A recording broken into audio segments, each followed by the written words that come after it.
Hello friends, true എക്സ്പ്ലോറിൻ്റെ മറ്റൊരു വീഡിയോയിലേക്ക് നിങ്ങൾക്ക് ഏവർക്കും സ്വാഗതം. ഇന്ന് നിങ്ങളെ കൊണ്ടുപോകുന്നൊരു അടിപൊളി ഫാമിലേക്കാണ്. ന്യൂ സൗത്ത് വെയിൽസിലെ ട്യൂഡ് വാലി റീജിയനിലാണ് ഈ ഒരു ഫാം സ്ഥിതി ചെയ്യുന്നത്. The tropical fruit world. തികച്ചും പ്രകൃതി രമണീയമാണ് ഈ ഫാം. 500-ന് മുകളിൽ tropical and sub tropical fruits ഇവിടെ കൾട്ടിവേറ്റ് ചെയ്യുന്നുണ്ട്.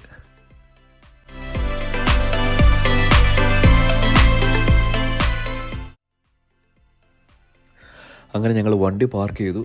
ഇനി റിസപ്ഷനിലോട്ട് നടക്കുകയാണ്. ഈ രണ്ട് സൈഡിലും കാണുന്നത് അവക്കാഡോ ട്രീസ് ആണ്. നിറച്ചു അവക്കാഡോ ഇത് പിടിച്ച് കിടപ്പുണ്ട്. തികച്ചും തികച്ചും പ്രകൃതി രമണീയമായ ഒരു പ്ലേസ് എന്ന് വേണമെങ്കിൽ പറയാം. നമ്മൾ റിസപ്ഷന് പോകുന്നതിന് മുൻപായിട്ട് ഇവിടെ കുട്ടികൾക്ക് കളിക്കാനുള്ള പ്ലേ സ്റ്റേഷനും കാര്യങ്ങളൊക്കെ ഇവിടെ ഉണ്ട്. റിസപ്ഷന് തൊട്ട് താഴെയായിട്ട് ഇവരുടെ തന്നെ ആയിട്ടുള്ളൊരു ഷോപ്പുണ്ട്, ഒരു കഫേ ഉണ്ട്. ഇവിടെ നമുക്ക് പലതരത്തിലുള്ള ഡ്രൈ ഫ്രൂട്ട്സ്, ഹെർബ്സ്, ഇവരുടെ തന്നെ പ്രൊഡക്റ്റായിട്ടുള്ള അത് സോപ്പ്, നാച്ചുറൽ കോസ്മെറ്റിക് ഐറ്റംസ്, പിന്നെ സ്നാക്സും കാര്യങ്ങളും, അങ്ങനെ കുറേ ഐറ്റംസ് നമുക്ക് ഇവിടുന്ന് വാങ്ങിക്കാവുന്നതാണ്. പ്രീ ബുക്ക് ചെയ്ത് ഇവിടെ വരുന്നതാണ് നല്ലത്.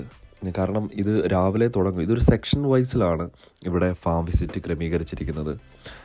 ലൈക്ക് നമ്മൾ ആദ്യം ചെല്ലുന്നത് ഇവിടെ ഒരു ഫ്രൂട്ട് ടേസ്റ്റിംഗ് എന്ന് പറഞ്ഞൊരു സംഭവമുണ്ട്. പിന്നെ അത് കഴിഞ്ഞ് നമ്മളെ കൊണ്ടുപോകുന്നത് ട്രാക്ടർ ടൂറുണ്ട്. ദെൻ അത് കഴിഞ്ഞ് ബോട്ട് ക്രൂയിസ് ഉണ്ട്.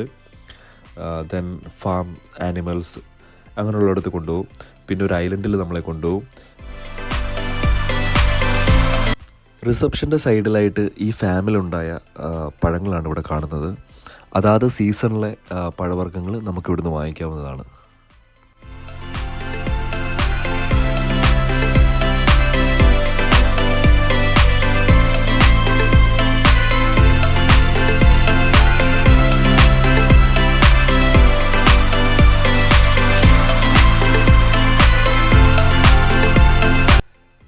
കൂടാതെ ഇവിടെ ഫാം നേഴ്സറി ഉണ്ട്.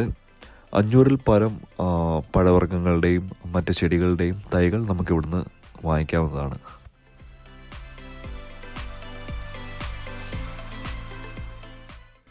റിസപ്ഷനിൽ നിന്നൊരു 200 മീറ്റർ മാറിയാണ് ഫ്രൂട്ട് ടേസ്റ്റിംഗ് ഹാളുള്ളത്. സോ നമുക്ക് അവിടോട്ട് കുറച്ച് നടക്കാനുണ്ട്. അവിടെയാണ് അവരുടെ പ്രോഡക്റ്റിനെ പറ്റിയും പിന്നെ അതുപോലെ തന്നെ ആ ഒരു സീസണിലുണ്ടായ ഫ്രൂട്ട്സുകളും മറ്റും നമുക്ക് ടേസ്റ്റ് ചെയ്യാനുള്ള ഒരു സൗകര്യം ഉണ്ടായിരിക്കുന്നത്. A little bit faster to absorb. We keep it pure. There's nothing in that but avocado. Well, they're actually the same product.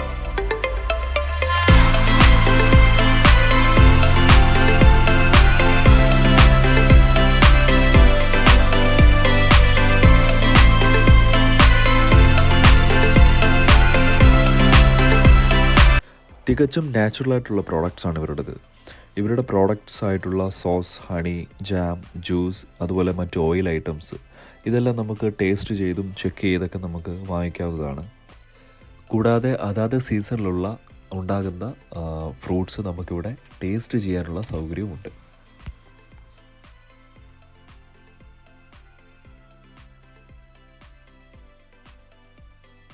Fruit tasting കഴിഞ്ഞ ശേഷം നമ്മുടെ അടുത്ത സെക്ഷൻ വരുന്നത് ട്രാക്ടർ ടൂറാണ്. അല്ലെങ്കിൽ യുണിക്കായിട്ടുള്ളൊരു ലാൻഡ്സ്കേപ്പാണ് ഇവരുടെ ഫാമിൻ്റേത്.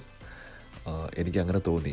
കാരണം ഇതിനു മുമ്പും പല ഫാമുകളിൽ നമ്മൾ പോയിട്ടുണ്ടെങ്കിലും അതിൽ നിന്നെല്ലാം തികച്ചും വ്യത്യസ്തമായിട്ടുള്ള ഏതാണ്ട് 165 ഏക്കറോളം പരന്നു കിടക്കുന്ന ഒരു ഫാമാണ് ഇവരുടേത്. അപ്പോൾ ട്രാക്ടറിലെല്ലാം ഞങ്ങൾ കയറി. ഞങ്ങൾക്ക് ഗൈഡൻസും കാര്യങ്ങളൊക്കെ ഇതിൻ്റെ ഡ്രൈവറായിട്ടുള്ള ജാക്ക് ഞങ്ങൾക്ക് പറഞ്ഞു തന്നു. അങ്ങനെ ഞങ്ങൾ ഈ ട്രാക്ടറിൽ അങ്ങനെ ഞങ്ങളുടെ രണ്ടാമത്തെ സെക്ഷനായിട്ടുള്ള ട്രാക്ടർ ടൂർ ആരംഭിച്ചു.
ഓസ്ട്രേലിയയിൽ വന്നാൽ നമുക്ക് നാട് മിസ്സ് ചെയ്യാതിരിക്കാനുള്ള പ്രധാന ഒരു കാരണം ഇവിടുത്തെ ഭൂപ്രകൃതിയും അതുപോലെ തന്നെ കാലാവസ്ഥയുമാണ്.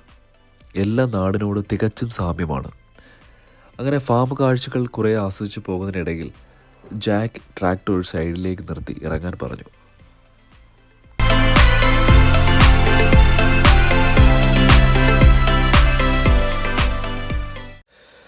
ഇവിടെ ഹണീബിയുടെ ഒരു സെക്ഷനാണ്. ഇവിടെ നമുക്ക് ചെറുതേനീച്ചകളെ കാണാൻ പറ്റും, അവർ വളർത്തുന്നതാണ്. കൂടാതെ നമുക്കായിട്ട് അവർ അവിടെ ഉണ്ടായിരിക്കുന്ന കുറേ ബനാനാസ്, അതുപോലെ തന്നെ മക്കഡാമിയ പോലുള്ള നട്ട്സുകൾ, അങ്ങനെയുള്ള കുറേ ഐറ്റംസ് നമുക്ക് കഴിക്കാനായിട്ട് അവിടെ വെച്ചിട്ടുണ്ട്. മക്കഡാമിയ തികച്ചും ഒരു ഹാർഡ് ഷെല്ലുള്ള ഒരു നട്ടാണ്. സോ അത് പൊട്ടിക്കാൻ വളരെ പ്രയാസമാണ്. സോ അതിനായിട്ട് ആ ഒരു മെഷീൻ. അങ്ങനെ പഴങ്ങളെല്ലാം കഴിച്ച് ഞങ്ങൾ അവിടുന്ന് വീണ്ടും യാത്ര തുടർന്നു. ഇനി പോകുന്നത് നമ്മൾ ഇവിടെയുള്ള ആനിമൽസിനെ കാണാനാണ്. ഇവിടെ കുറേ കെങ്കറൂസ്, ദെൻ കുറേ ചെമ്മരിയാടുകളുണ്ട്, പിന്നെ കുറേ ആടുകളുണ്ട്, പിന്നെ കഴുതകളുണ്ട്, കൊച്ചു കുതിരകളുണ്ട്. അങ്ങനെ നല്ല ഒരു ചെറിയൊരു ഫാമിലോട്ടാണ് നമ്മളിപ്പം പോകാൻ പോകുന്നത്. നമ്മുടെ 3ാമത്തെ സെക്ഷനാണേ.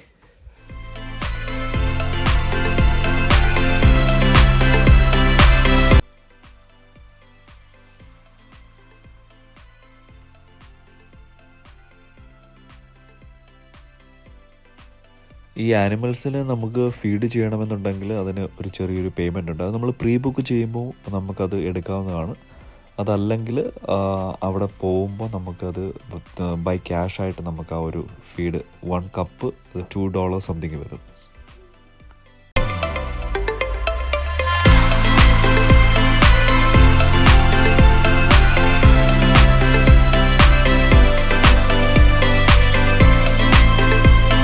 ഇനി നമ്മൾ പോകാൻ പോകുന്നത് നമ്മുടെ 4th സെക്ഷനായിട്ടുള്ള ബോട്ട് ക്രൂയിസാണ്. ചെറിയൊരു ബോട്ട് സവാരി. ഇത് തികച്ചും വ്യത്യസ്തമായിട്ട് എനിക്ക് തോന്നി. കാരണം കുട്ടികൾക്കും എല്ലാവർക്കും ഒരു ഡിഫറെൻറ്റ് എക്സ്പീരിയൻസ് ആയിരുന്നു ഈ ഒരു ബോട്ട് സവാരി. ഏതാണ്ട് ഒരു വലിയൊരു കാട്ടിൻ്റെ നടുക്കൂടി നമ്മൾ പിന്നെ ബോട്ടിൽ കൂടെ പോകുന്ന പോലൊരു ഫീലായിരുന്നു ഈ ഒരു ബോട്ട് യാത്ര. ഒരു വലിയൊരു ആറെന്നൊന്നും പറയാൻ പറ്റത്തില്ല, ഒരു ചെറിയൊരു തോട് പോലൊരു സെറ്റപ്പ്.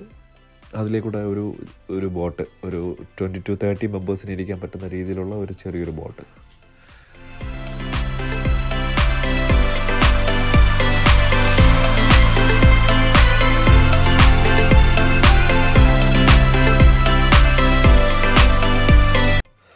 തികച്ചും വ്യത്യസ്തമായിട്ടുള്ളൊരു അനുഭവമായിരുന്നു ഈ ഒരു ബോട്ട് ക്രൂയിസ്.